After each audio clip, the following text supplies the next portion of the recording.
Hello दोस्तों, तो आज हम जानेंगे बेहतर क्या है, वॉकिंग या साइकिलिंग। साइंस क्या कहता है।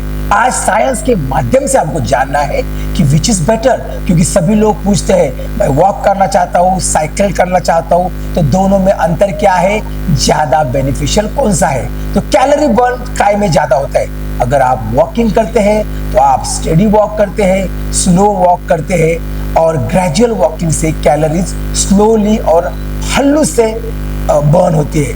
इसके अलावा साइकिलिंग में क्या होता है, पैडलिंग फास्ट होता है तो मूवमेंट फास्ट रहती है, तो कैलोरीज ज्यादा बर्न होती है। ओके, अभी दूसरा मुद्दा है कि जॉइंट की हालत क्या होती है, जॉइंट पे प्रेशर क्या होता है। तो इसे कहा जाता है साइंस की भाषा में जॉइंट का वेट बेयरिंग कैपेसिटी। तो जब आप वॉक करते हैं तो आपको पूरे बॉडी का वेट जॉइंट्स पे उठाना पड़ता है, तो इससे वेट बेयरिंग कैपेसिटी वॉकिंग में ज्यादा होती है। लेकिन साइकिलिंग में हमेशा कहा जाता है cycling is gentle on joints. ये कम प्रेशर इंपैक्ट करती है तो आपके जॉइंट्स को ज्यादा नुकसान नहीं करती। तो यहाँ पर भी साइकिलिंग थोड़ा बेहतर साबित होता है क्योंकि वो जॉइंट्स पे कम प्रेशर क्रिएट करता है। ओके, अभी हम जानना चाहेंगे कि आपके हार्ट की हेल्थ, सबसे इंपॉर्टेंट पॉइंट। सर मेरा दिल कैसा रहेगा, मेरा हार्ट कैसा रहेगा। तो दोस्तों मैं बताना चाहूंगा कि अगर आप वॉक करते हैं तो दोबारा वही पॉइंट आता है, आपकी मूवमेंट स्लो होती है, ग्रेजुअल होती है, मॉडरेट होती है, तो हार्ट का पंपिंग थोड़ा स्लो होता है और यहाँ पर मॉडरेट इंटेंसिटी से हार्ट रेट बढ़ता है। दूसरी ओर साइकिलिंग में क्या होता है, फास्ट मूवमेंट है, पैडलिंग ज्यादा है तो हार्ट की मूवमेंट ज्यादा है। यहाँ पे कहा जाता है VO2, pumping of oxygen to the heart is more, और ज्यादा पंपिंग होती है तो ज्यादा हार्ट काम करता है। ठीक है, ओके। हमें जो है कि मेन मुद्दा लेना है जो हमेशा पेशेंट्स के दिल के पास होता है, सर मेरा वेट लॉस वॉकिंग से होगा या फिर साइकिलिंग से ज्यादा होगा।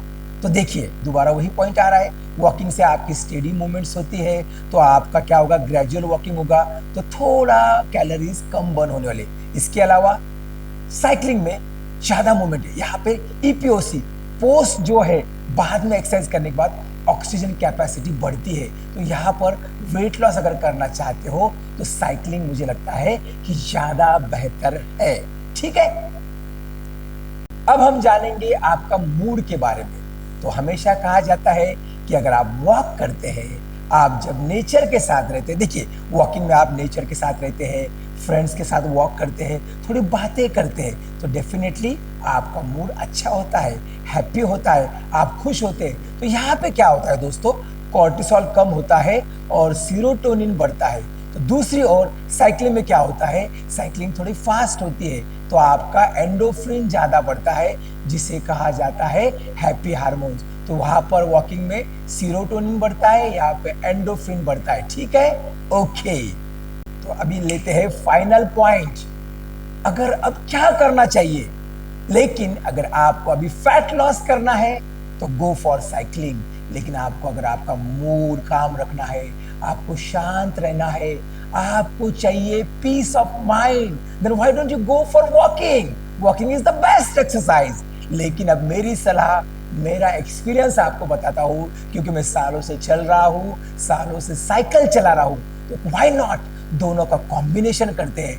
गो for some time for cycling and in the morning you go for walk, या आपके डे टू डे हैबिट में साइकिलिंग लाओ। तो मुझे लगता है अगर ये दो चीज करते हैं तो ये पंच लाइन रहेगा कि फिट अगर आपको रहना है तो दोनों का कॉम्बिनेशन करना है, साइकिलिंग एंड वॉकिंग। तो चलिए दोस्तों, कुछ देर साइकिल चलाते हैं और हमेशा वॉक करते हैं तो बढ़िया माइंड रहेगा, फिट रहेगा, वेट लॉस भी होगा और आपकी दिल की हालत भी अच्छी रहेंगी। तो हमारे साथ जुड़ने के लिए थैंक यू। हाँ, और आप जो हमारा चैनल लाइक कर रहे हैं, सब्सक्राइब कर रहे हैं और मैसेज कर रहे हैं, उसके लिए धन्यवाद। और इसके अलावा आपको अगर कोई पॉइंट्स है, आप मेरे से बात करना चाहते हैं, हमारे हॉस्पिटल को कांटेक्ट करना चाहते हैं, तो नंबर लिख लीजिए 866689898284।